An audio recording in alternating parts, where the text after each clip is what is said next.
بسم اللہ الرحمن الرحیم۔ السلام علیکم ناظرین، پروگرام اظہار خیال میں حاضر خدمت ہے علی کامران ڈلو۔ ناظرین، 1977 تب بھی ایک الیکشن کا چرچا بہت زیادہ دھاندلی کے حوالے سے سننے کو ملا کہ اس 77 کے الیکشن کے اندر جو بہت زیادہ شور سنائی دیا کہ یہ دھاندلی زدہ الیکشن ہے، اس پر مولانا مفتی محمود صاحب کو بہت زیادہ اختلاف تھا، چونکہ قومی اتحاد کے وہ صدر تھے، سربراہ تھے۔ اس اتحاد میں جو سب سے زیادہ شور سننے کو ملا، مفتی محمود صاحب نے اس کا چرچا گلی گلی کوچے کوچے تک پھیلا دیا۔ اس میں آپ خیبر سے کراچی تک دیکھیں تو حالات اتنے کشیدہ الیکشن کے 1.5 سال مزے لینے کے بعد، تنخواہیں اڑانے کے بعد زیادہ سنائی ملی، جس کا بہت زیادہ چرچا ہوا۔ تو اس چرچے میں ہوا کیا، ایک تحریک نے جنم لیا۔ ہمیشہ سیاست کے اندر حوالہ دیا جاتا ہے اس 1977 کے الیکشن کا۔ ویسے تو الیکشن کئی دفعہ ہوئے ہیں، جب بھی ہوئے ہیں اس میں ذکر تو ہمیشہ یہی آتا ہے کہ یہ الیکشن دھاندلی زدہ ہے۔ جو ہارتا ہے وہ یہی کہتا ہے، اور جو جیتتا ہے، جیتنے کے بعد وہ سب سے بہتر انداز میں یہ سمجھاتا ہے کہ یہ الیکشن دھاندلی زدہ نہیں ہے۔ اب موجودہ صورتحال 2018 25 جولائی کے الیکشن میں بھی یہی کچھ دیکھنے کو ملا۔ یہاں پر بھی ان کے مولانا مفتی صاحب کے صاحبزادے مولانا فضل الرحمان صاحب نے 9 پارٹیوں کو اکٹھا کیا، اور آج ٹھیک 1.25 سال کے بعد وہ سڑکوں پر آ گئے، اور شور وہی ملا 77 والا کہ یہ تو دھاندلی زدہ الیکشن تھے۔ بھئی یہ دھاندلی زدہ الیکشن تھے تو اس میں آپ کے بیٹے نے بھی تو وہاں پر الیکشن میں پارٹیسپیٹ کیا، جیتا، اور قومی اسمبلی کا اس وقت رکن ہے، تو وہ تو کوئی سراپا احتجاج نہ ہوئے، تو لیکن وہ تو ہمیشہ یہی کہتے ملے کہ یہ الیکشن بہت اچھے بڑے بہترین الیکشن ہوئے۔ چونکہ اس الیکشن میں مولانا صاحب اسمبلی میں نہ پہنچ سکے، کشمیر کمیٹی کے چیئرمین نہ بن سکے، تو آج کل وہ اسلام آباد کی سڑکوں کے اوپر ایک دھرنا مارچ کی قیادت کرتے ہوئے دکھائی دے رہے ہیں، جو اس وقت ویسے تو کراچی سے شروع ہوا تھا 14 دن پہلے، لیکن اس وقت وہ مارچ جو ہے دھرنے کی شکل اختیار کر کے 9 دن اس کے مکمل ہو چکے ہیں۔ اس وقت وہ بہت ہی خطرناک سی شکل اختیار کرتا جا رہا ہے، جس کی سپیچز کو اگر ہم غور سے دیکھیں اور اس کا جائزہ لیں تو ہمیں آنے والے دن بہت کشیدہ دکھائی دے رہے ہیں، جو کہ سیاستدانوں اور سیاست کے لیے بہتر نہ ہوں گے۔ اس سے کیا نتائج واقعہ ہو سکتے ہیں، اسی لیے ہم نے 1977 کا ایک جائزہ لینا ہے۔ اس میں ہم جاتے ہیں تو وہاں پر قومی اتحاد جو الیکشن کے ٹھیک 1.5 سال بعد سراپا احتجاج تھا، وہاں پر بدترین دھاندلی کا ذکر ہوا، بائیکاٹ ہوا، اسمبلیوں سے بائیکاٹ کا سلسلہ چل پڑا۔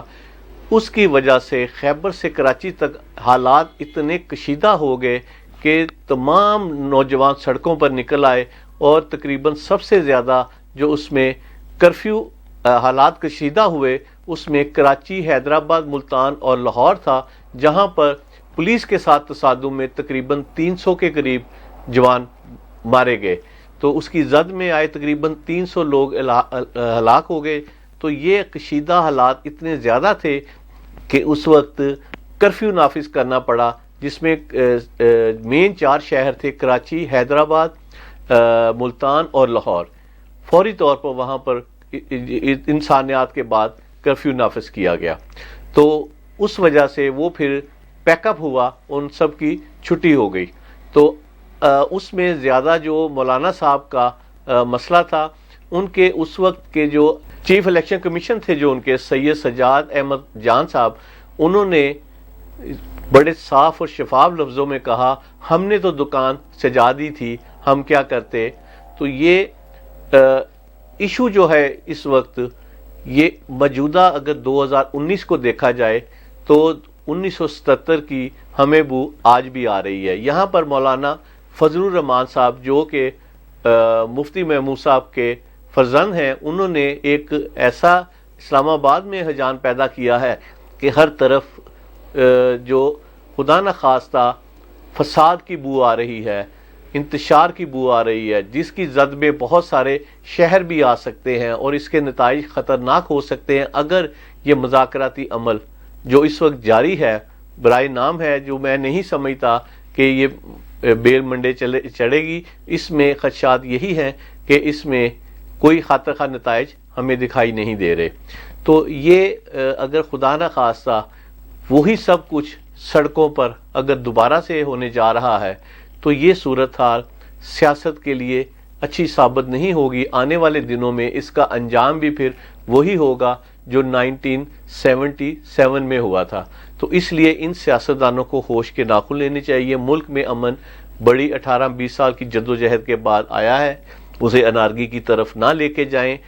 آج 8 نومبر ہے 2019، چونکہ کل 9 نومبر 2019 ہے، کرتارپور کوریڈور کا افتتاح ہونے جا رہا ہے۔ وزیر اعظم پاکستان عمران خان صاحب کرتارپور جائیں گے، وہاں پر کوریڈور کا افتتاح کریں گے۔ جو سکھ انڈیا سے پاکستان آئیں گے ان کو ایک پیک جگہ پر ارینجمنٹس کر کے دیے ہیں، جو کہ مولانا صاحب نے قادیان کا ذکر کیا، اسرائیل کا ذکر کیا۔ ذکر تو وہ بہت کرتے ہیں لیکن اپنے گریبان میں وہ نہیں جھانکتے کہ ان کا ایجنڈا کیا ہے، ان کے پیچھے کون ہے، کون سی قوتیں ان کو یہ کھیل کھیلنے پہ مجبور کر رہی ہیں۔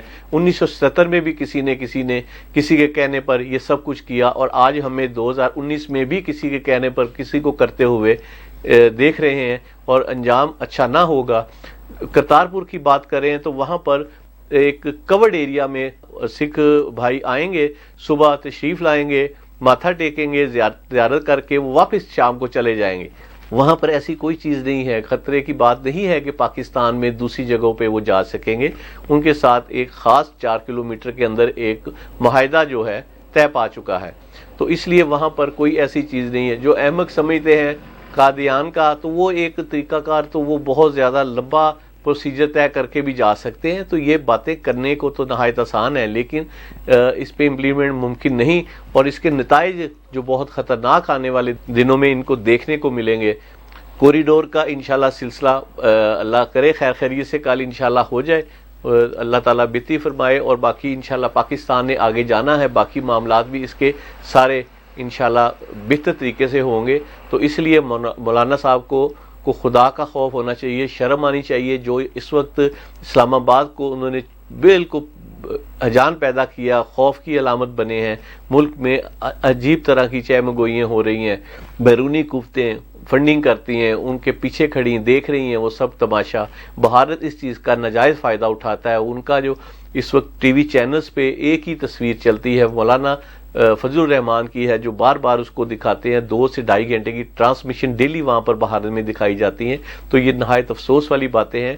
مولانا صاحب اس حد تک مت جائیں کہ ان کی سیاست پر کویسچن مارک ہو جائے، سوالیہ نشان لگ جائے، شاید وہ آئندہ اپنی سیاست سے بھی ہاتھ دھو لیں گے اور اپنے مدارس سے بھی، اور پاکستان میں ان کا کوئی کردار نہیں ہوگا۔ ان کو ہوش کے ناخن لینے چاہیے۔ جو سیاسی عمل ہے وہ اسمبلی کے اندر جائیں، وہاں پر کوئی بھی آپ تقریر کریں، ان کے خلاف کوئی بھی آپ اپنی اپوزیشنوں کو اکٹھا کر کے تو ان کے استعفے کا ڈیمانڈ اس طرح سڑکوں پہ کرنا، شاید یہ وہی یاد دلاتا ہے 77 میں بھی کوئی استعفیٰ مانگ رہا تھا سڑکوں پہ، تو حالات کیسے ہو گئے۔ آج بھی ایک شخص 4, 8, 7, 10 پارٹیوں کو اکٹھا کر کے استعفے کی بات کر رہا ہے اور تنہا رہ گیا، پیچھے تمام لوگ اپنی ڈیلز کر کے بھاگ چکے ہیں، ان کے معاملہ طے پا گئے ہیں، ان کے نیب کے ساتھ معاملہ طے پا گئے ہیں، انہوں نے نیب کے ذریعے اپنے آپ کو فیسیلیٹیٹ کر لیا ہے اور وہ ملک سے باہر جانے کو تیار ہے۔ آپ دیکھیں گے میاں نواز شریف اپنی فیملی کے ہمراہ اتوار تک پاکستان سے رخصت ہو جائیں گے اور ان کی سیاست بھی رخصت ہو جائے گی۔ آج کے سیگمنٹ میں مجھے اجازت دیجیے، انشاءاللہ اگلے سیگمنٹ میں پھر آپ سے دوبارہ ملاقات ہوگی۔ تب تک کے لیے اللہ حافظ۔ پاک فوج زندہ باد، پاکستان پائندہ باد۔